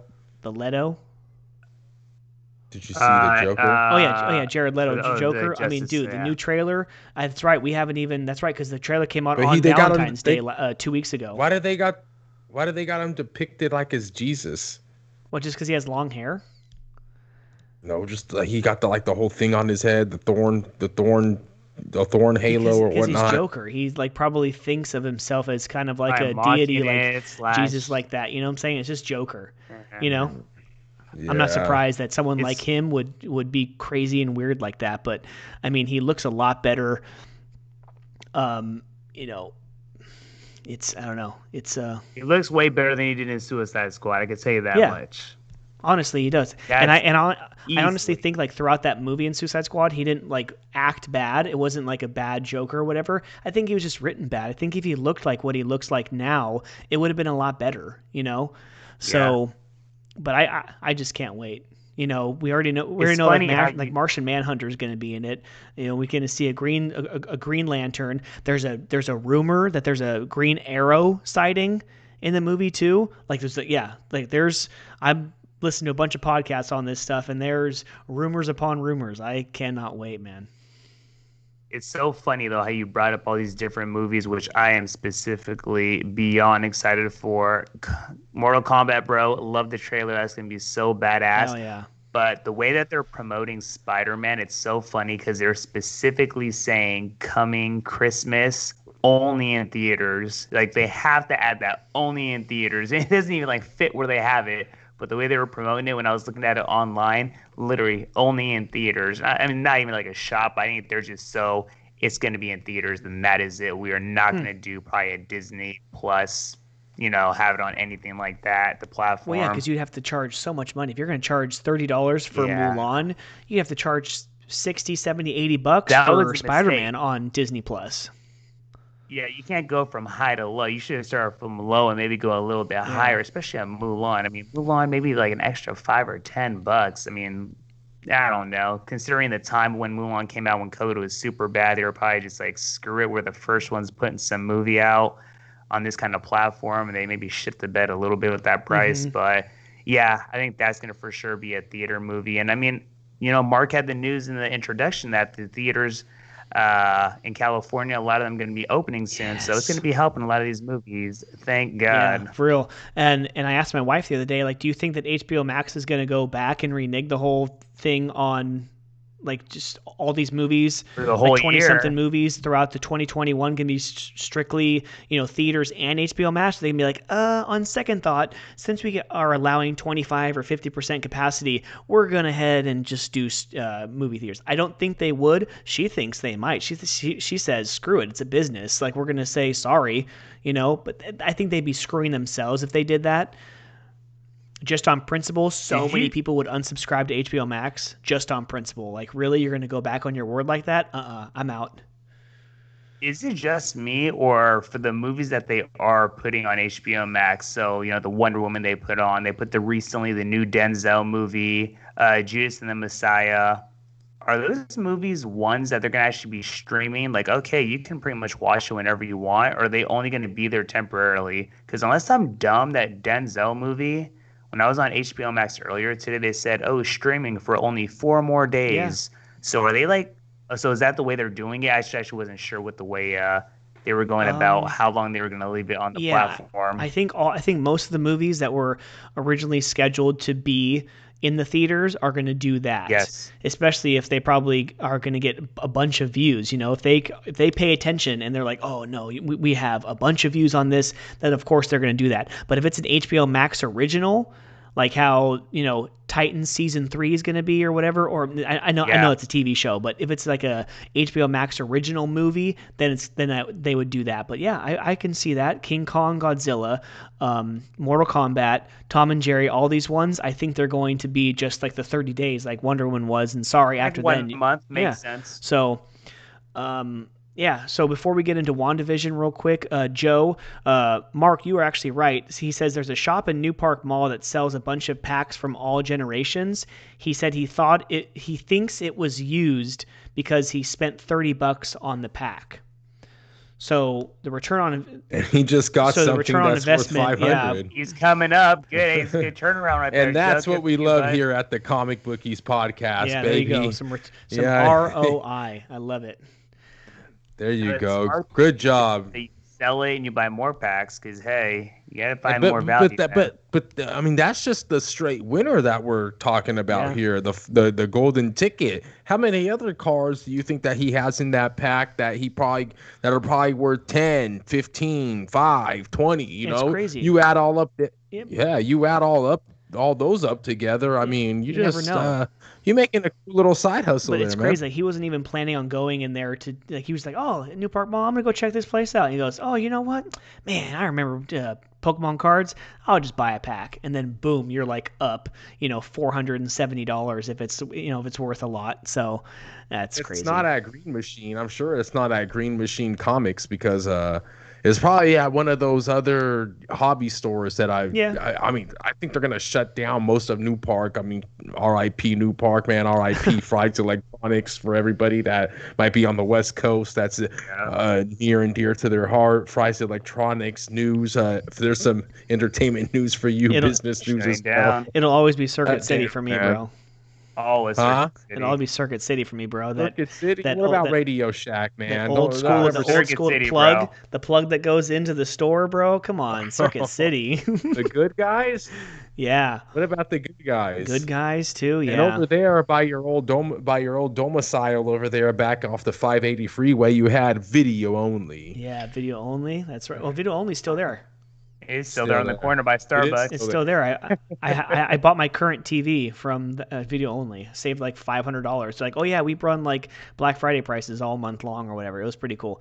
But all right, Sean, let's round out the comic book section, the entertainment section on WandaVision, bro. So we've had 2 episodes since then. So we've seen, boom, so many things. Okay, for everyone who hasn't watched it yet, this is by the time you listen to this on your, where you listen to your podcast, which is Apple, Spotify, Google Podcasts, and now we are on Amazon Prime Music. So go check us out there. I mean, WandaVision was amazing. I mean, it was a slow burn, the first 2 episodes, 2.5 episodes, and then from the last part of episode 3 and on, it has been nothing but fantastic. Well, I think you hit it on the head completely. I mean, from the beginning of every episode, that they're taking these different themes from original shows and putting it into the whole WandaVision, which is awesome. I got to be honest, when I asked you how was episode 7 and you said, it started cool, it was all right, and the last 3 to 4 minutes are going to just baffle you.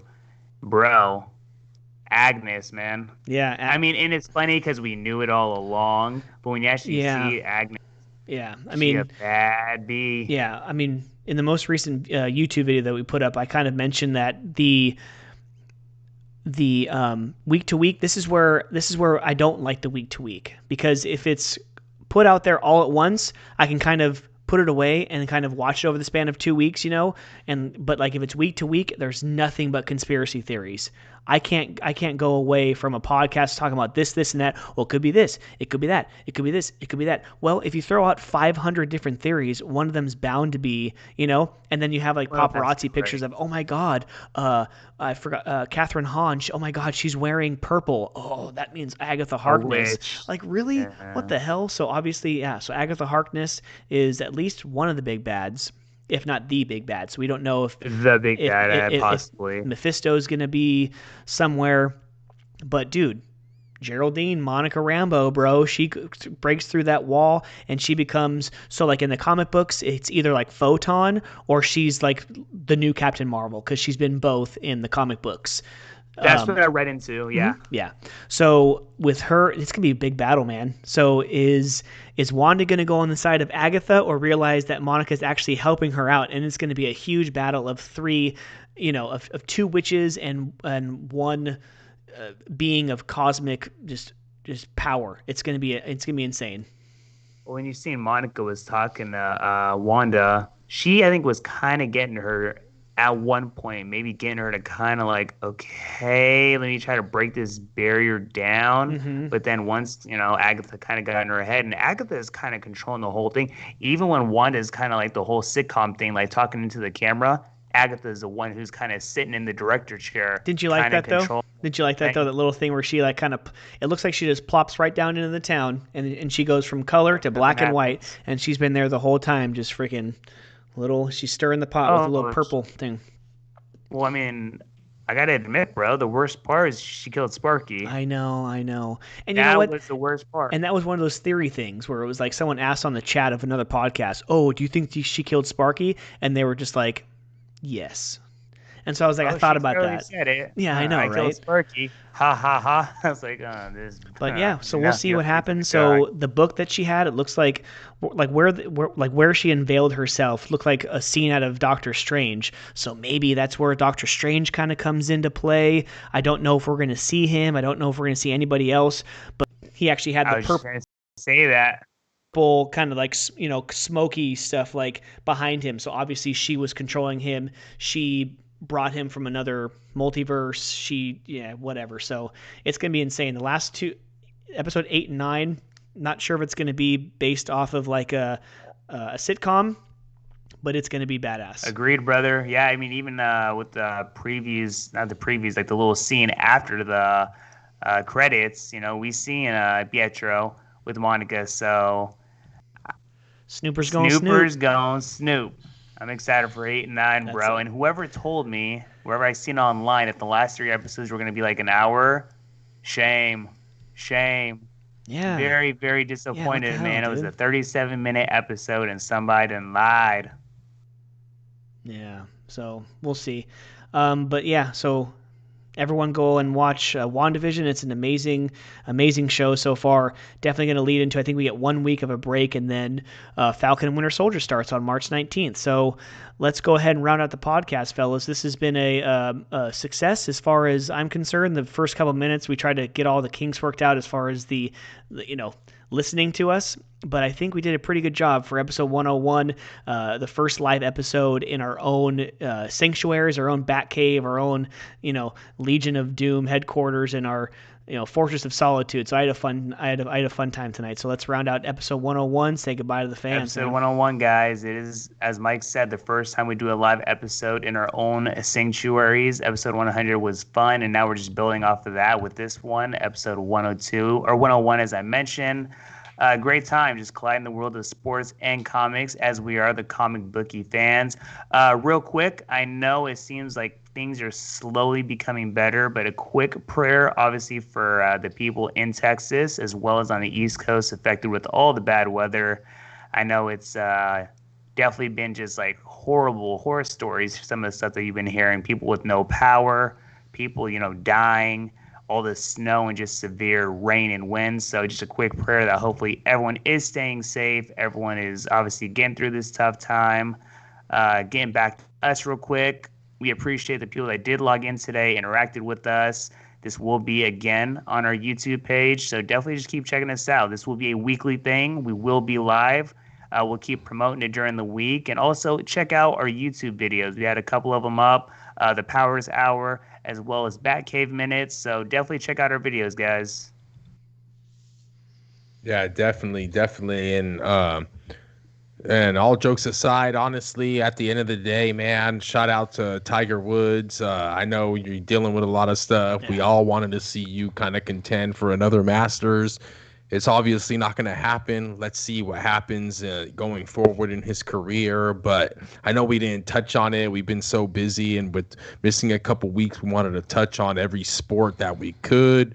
But at the end of the day, man, we're glad that you're alive. We're glad that the doctors could stitch you up with pins and screws and whatnot. You bionic man, you've always been a bionic man, cyborg. You Tiger Woods. But at the end of the day, no. But thank you, fans. Thank you for joining us. This journey is only getting bigger as we continue to grow, as we continue to deliver more content and deliver, obviously, things like we did today, coming to you live on Twitch and on YouTube. Man, it's just going to keep on getting better and better going forward and forward. And as things start to open, as these movie theaters start to open, as you guys, the fans, start to get out there and start watching more of these movies at AMC. Don't get it twisted. Maybe not the best popcorn, but but at least over here in my town, you can drink at AMC, and they got a bar there. So at the end of the day, man, thank you. Comicbookies@gmail.com, Comic Bookies on Twitter, Comic Bookies on Instagram, and all social media platforms. Let's go. Thank you, guys. All right, so as we round out the episode, Mark, you actually texted me this, but one more little piece of news. A Blue Beetle. Was it a movie or a TV show is in development? It's gonna be directed by Angel Manuel. So it's gonna be kind of based on the. I think it's gonna be based on the character that was written Blue Beetle is one of the oldest comic book superheroes, first appearing in Fox Comics. Guys, I'm getting this via NBC News. Fox Comics, and a character in 1939 from the creator Charles Wachowski. The character bounced to different owners as various comic publishers folded through the 20th century before ultimate landing at DC in the 1980s.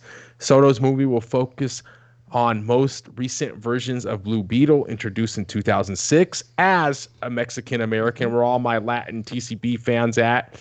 As a Mexican-American teenager named Jaime Reyes. His powers come from a mysterious scarab that binds to Reyes' spine and provides him with all the powerful suit of blue alien armor that can also equip him and with all types of weapons and wings and whatnot. Yeah. So, yeah. That'll be a badass. In my opinion, guys, I think it's a little bit off the wall for DC to introduce Blue Beetle. I think I've only been introduced to Blue Beetle, once or twice in my comic booking career, but Mike's shaking his head. So if you got any... Watch Young Justice. Watch Young Justice, the cartoon. He is badass in that show. But and the CGI is going to be cool in that one too. That's going to be cool. Is what I'm trying to say. No, of course not. He's an old character. I'm excited for that. That's what we need. It can't just be the same repetitions and revisions of the Spider-Man and Batman. Like, let's bring some new blood into it. Females, they've been bringing the females into it, with the Birds of Prey, with the Captain Marvels, with the Wonder Woman. So, I mean, the more the merrier, man. We can't just keep on having the same. Yep. So episode 101 is in the books. Please follow us on YouTube and follow us on Twitch as well. We'll be, like every week, we send out new videos of things that you didn't see in this week's podcast. We're live every week, but check us out Saturday morning when you guys wake up. This episode will be available on all your podcasting streaming sites. So for Mark, for Sean, this is Mike. This has been the Comic Bookies podcast. Enjoy the sports, enjoy the comics, and enjoy each other. Have a wonderful, wonderful weekend. Peace. And always enjoy each other and enjoy going live with the Comic Bookies podcast. Because don't ever forget, everybody that's live with here tonight, you guys are the lucky guys because you guys get it live and everybody else has to wait till Saturday. So come live with us every Saturday and live and vibe with TB, baby. Let's go. Love y'all. Peace.